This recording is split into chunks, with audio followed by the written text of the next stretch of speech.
Muy bien, vamos a revisar la solución de un problema en donde necesitamos hacer un balance de energía en un proceso con reacción química. Esto es en un convertidor, ¿sí? Y el problema nos dice lo siguiente. A un convertidor catalítico se alimentan 100 kilomol por hora de una mezcla gaseosa que contiene 6% de dióxido de azufre, 15% de oxígeno y 79% de nitrógeno a 450 grados centígrados. ¿Sí? Esto es lo que se alimenta al convertidor, 100 kilogramos mol por hora de una mezcla que contiene 6% de dióxido de azufre, 15% de oxígeno y 79% de nitrógeno a una temperatura de 450 grados centígrados. ¿Sí? En el convertidor se oxida SO2 a SO3 con una conversión del 0.8, ¿sí? Es decir, SO2 más oxígeno, puesto que es una oxidación, nos da SO3, ¿sí? Con una conversión del 0.8, es decir, del 80%. ¿Sí? Y el producto de esta oxidación sale del convertidor a 575. ¿Sí? Aquí está. Como es una reacción incompleta, pues van a salir todos los reactivos y obvio, el producto. Entonces, aquí está la salida del convertidor en la corriente 2, trióxido de azufre, que es el producto, más óxido de azufre, que es uno de los reactivos, más oxígeno, más nitrógeno, puesto que la conversión no es del 100%, es de un 80%.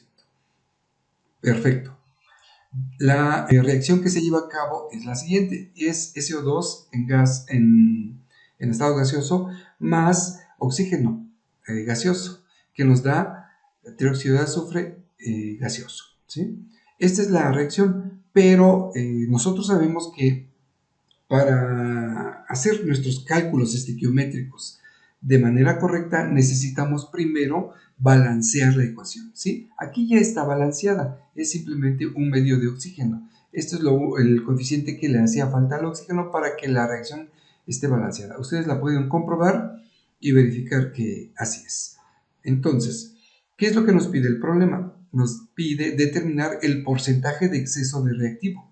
¿De qué reactivo? Pues del reactivo que está en exceso. Ya saben ustedes cómo determinar un reactivo en exceso y un reactivo limitante, ¿sí? Y también nos piden el calor perdido por radiación en kilocalorías por hora.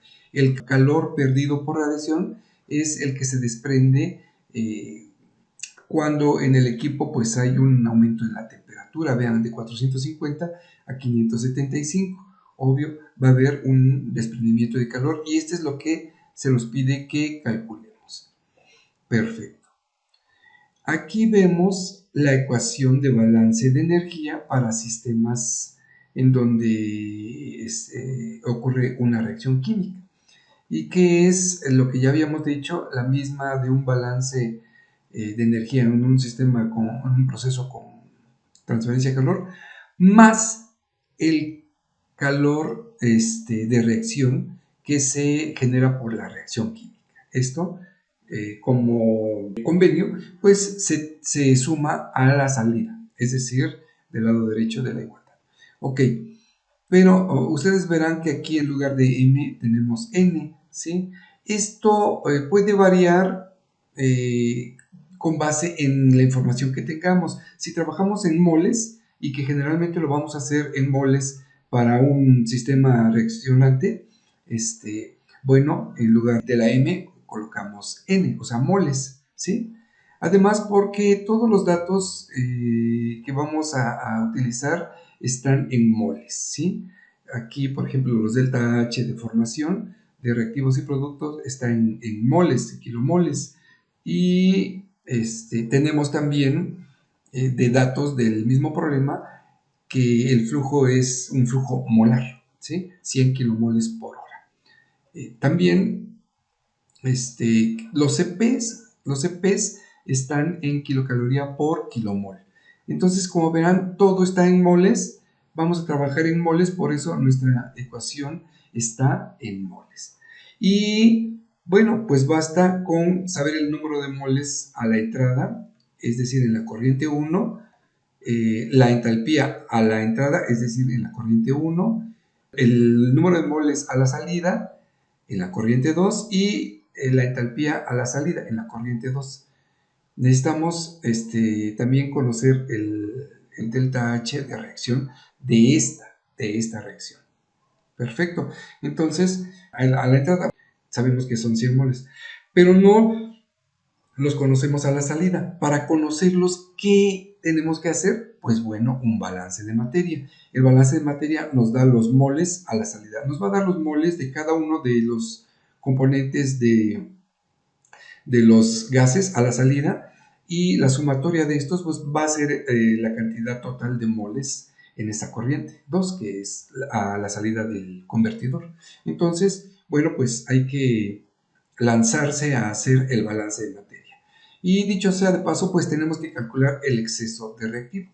Para calcular el exceso de reactivo, hagamos cálculos estequiométricos.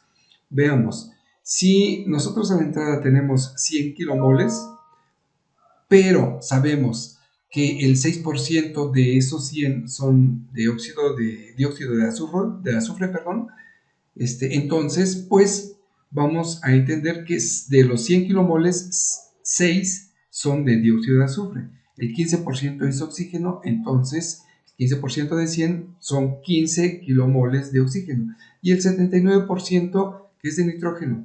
79% de 100 es 79 kilomoles de nitrógeno. Aquí ya tenemos por separado, por componente, la cantidad de moles, ¿sí? En nuestra reacción ya balanceada, la ecuación tiene que estar balanceada, ¿sí?